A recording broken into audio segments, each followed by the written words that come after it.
Hello, beautiful people. The dangers of weariness that destroys your patience. Um, I had a moment. When I was meal prepping, and I've been falling into my thoughts for a little while, a little since yesterday, and then even so today. And then I was meal prepping, and I just stopped. And I just went to go sit on the couch, and I just cried. And that was just about it. Because like I don't know, I don't know. I feel like it's a show that I watched, but anyway, so I finish what I gotta do, and then I come and I'm like, okay, well, I said I was gonna make a video today, and I'm very introspective because I want to see, okay, hey, what can I learn from this? I'm trying to turn it into something good, trying to see what I can learn, trying to see what the Lord is trying to teach me, what's in my heart, what am I obsessing about this time, you know? And I need to be more patient about things, but I also feel as though I'm going very weary in my patience a little bit. And so, okay, and then all right, let's go read the word, because like that's the only thing to do, that should be the ultimate response, is to go seek the Lord. Because I was about to go take a nap after I just go to sleep. I was about to just cut off, because that's just how I feel at the moment, But anyway, James 5 verses 7 through 11, and I read the whole thing, but we'll just go through it verse by verse. But I'll put the whole thing on the screen just in case you want to read through it. James 5 verses 7 through 11. And I kind of see this as the dangers of weariness that destroys your patience. In verse 7, he says, be patient, therefore, brothers, until the coming of the Lord. See how the farmer waits for the precious food of the earth, being patient about it until it receives the early and late rains. James mentions the word patience twice in this verse because of its importance. He's saying to be patient to begin with. To begin this verse, it's be patient. Because the rest of what he's about to write has to do with exactly that, to be patient. And I kind of see, I was like, James mentions the being patient twice, but this is how weariness comes into it. So weariness keeps us from being patient. It breaks us down and makes us feel like we can no longer keep going. It calls out the many worries we once buried deep and brings them to the surface, making you question all the reasons things won't happen. Weariness is a dangerous thing, because if we look further, what did he say? Oh yeah, well, if we look at that verse, he said the farmer waits for the precious food of the earth, being patient about it. Weariness will say, this fruit is not going to come. Well, he's going to say, the weariness is going to say the rain's not going to come. It's summertime, the sun is shining, it's hot out. It's going to bring up all the worries the farmer has about his harvest, And I also put, weariness also comes from when we are doing things for the wrong reasons, because we are expecting a result that doesn't align with God's plan. If the farmer were to plant some things and it wasn't like, he was trying to grow something else that wasn't good, and he was patiently waiting for the rains wouldn't come because God knew that the farmer's heart wasn't in the right place.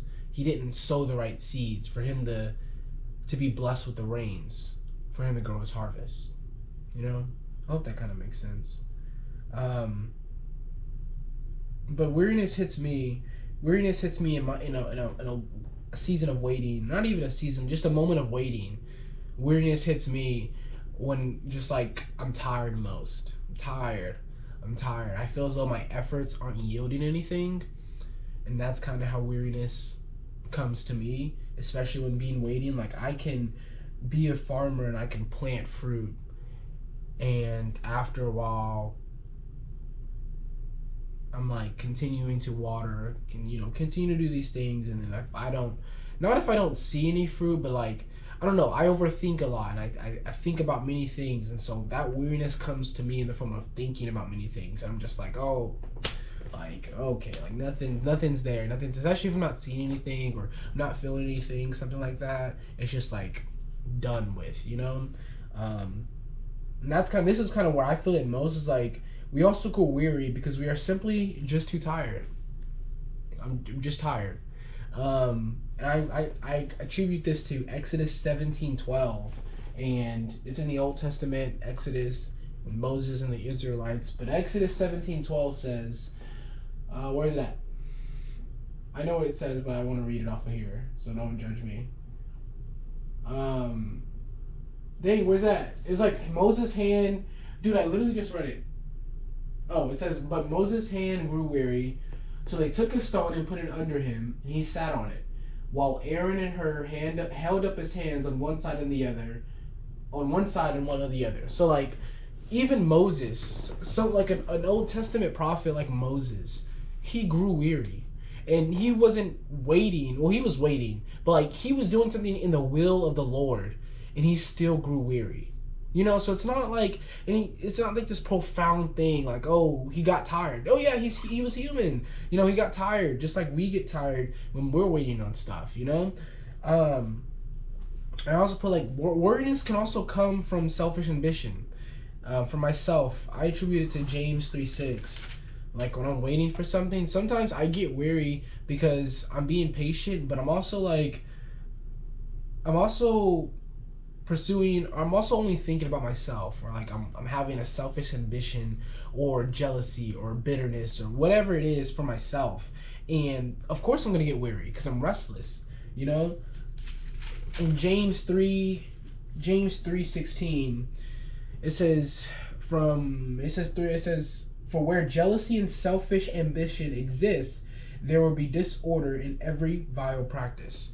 If I'm waiting for something, patiently waiting for something, and I'm continuing to have like a jealous heart or whatever, or I'm pursuing I'm only thinking of myself, I'm having selfish ambition, there's gonna be disorder in every vile practice, and disorder is unrestlessness, and unrestlessness grows to weariness because you're constantly you're not able to be at ease with everything, you know? So I'm just like, okay, now I'm being called out for that. And I'm just like, oh, like it was just so much, you know? But that's kind of just how it applies to myself. Like those areas, like I'm going to grow restless. I'm going to be weary, you know? And then he says, yeah, but at the end of the day, like I think the verse that helps most is Galatians 6:9. And it says, let us not go weary of doing good, for in due season we will reap if we do not give up. And I don't know, sometimes it's hard. To be honest, sometimes it is very much hard. Especially when the weariness is very heavy. When the weariness is very, very heavy. And I'm not seeing anything, or I'm constantly just taking everything out. It just gets heavy. You know what I'm saying? One thing from here, and then there's reasons that won't harvest. And there's another thing where it's okay, well, I'm not even qualified, or that won't happen. And then another thing is, I don't even know if I even want to do this. And then I don't have this, or I don't have that. And I'm just weary all about life in general, you know?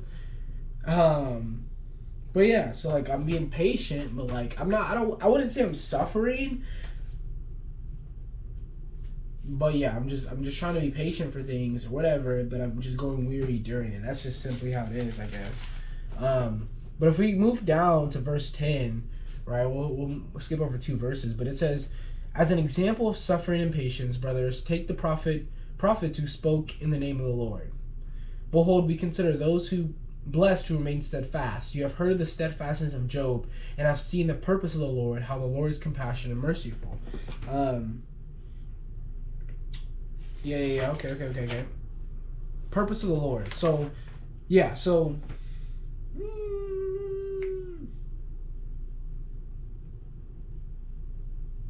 patience and suffering. the purpose of the Lord. Job, he served as a purpose for the Lord.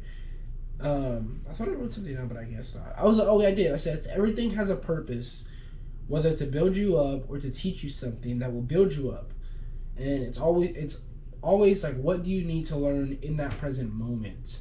Like Job, he went through a season of things, but it was for a moment. It's for the purpose of the Lord to show the devil, like, hey, he is my most faithful servant. You know, like, are you able to trust in the Lord that it is for a purpose? Everything's for a purpose. To build you up and to make you learn something to build you up as well. And when it mentions like the steadfastness of Job, I oh my goodness, I need to slow down. I attribute it to a verse that is in Romans 15:4. And it says, "For what was written in the former days was written for our instruction, that through endurance and encouragement of the scriptures, we might have hope." So when we go back, like, I'm going to just bring this in, like, when we go back and we read, like, the verses, right?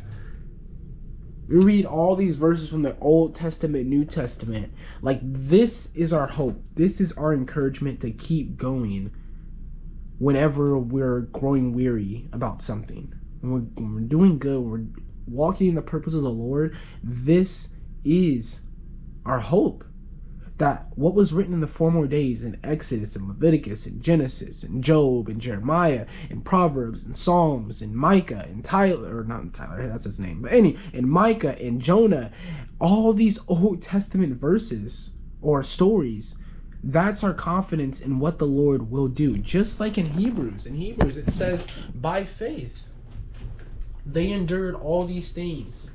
They went through lots of waiting because it was by faith that they kept going. And it takes a strong faith to endure things. It takes a strong faith to remain steadfast through weariness. When we grow weary, it takes a strong faith. And oftentimes, like, it's not that I question my faith. It just gets hard at sometimes. Like, I grow weary and it's like, okay, like, I gotta recenter myself to say, okay, I have faith in this, that this is gonna happen. But it hurts too. Like, I'm human. I'm a human person. Like, I have some feelings about certain things and I have thoughts about things. And a lot of times my thoughts, like, a lot of people say that emotions are very dangerous. No, my thoughts are a lot more dangerous than my emotions. And when those thoughts get too heavy and I'm thinking about something and it makes you go weary, then it's like, okay, now my emotions are coming into play and I'm feeling some type of way. You know what I'm saying? I just got to continue to remind myself to remain faithful to the Lord and to continue to walk in His statutes and His promises, because He who is faithful, He who promised is faithful. Like, the Lord is faithful. Oh, I forgot to read the most important verse. How the Lord is compassionate and merciful. You have seen the purpose of the Lord. How the Lord He's compassionate and merciful. Like, He's going to give us all that we need. It's just about being patient. And I fall into my thoughts so heavily. Like, I try at certain times to be a very cheerful person, very positive. And those are true things. That's not something I'm faking. But when I'm thinking about something too, man, I go through it deeply, you know? And for me, it gets very heavy, especially now that I'm going older. Like, I'm gonna turn freaking 23 tomorrow, and the older that I get, the more heavy things are starting to feel. Like, yeah, it's getting a lot harder. And I'm not talking about life in general. I'm just talking about, like, just the mindfulness, like handling thoughts, and I'm learning more wisdom, like literally running to the Bible, like running to the Lord, seeking His word. Like, that's been something good, but I'm also feeling things a lot heavier too, which is wild, bro. Wild. And it's not even any situation that I'm feeling. It's not even about the situation. It's about my thoughts about, like, oh, it's so dangerous. But I'm still doing good. I'm just like sometimes I just fall. Like, I'm wearing this shirt. I don't know if you guys can read it. I'll put you guys back here. Let's see. But this shirt by NF, and it says everybody falls sometimes. You know? I don't know if you guys can read that. I hope you can. Let me stand up. You know? Anyway, hopefully you can read that. If not, I'm very sorry, but it says it, so please believe me. But everybody falls sometimes. And if you fall into weariness, it's okay. Just make sure not to stay there. So I hope you guys have a great day, a great week, a great month, great afternoon. Keep being you, and you got this.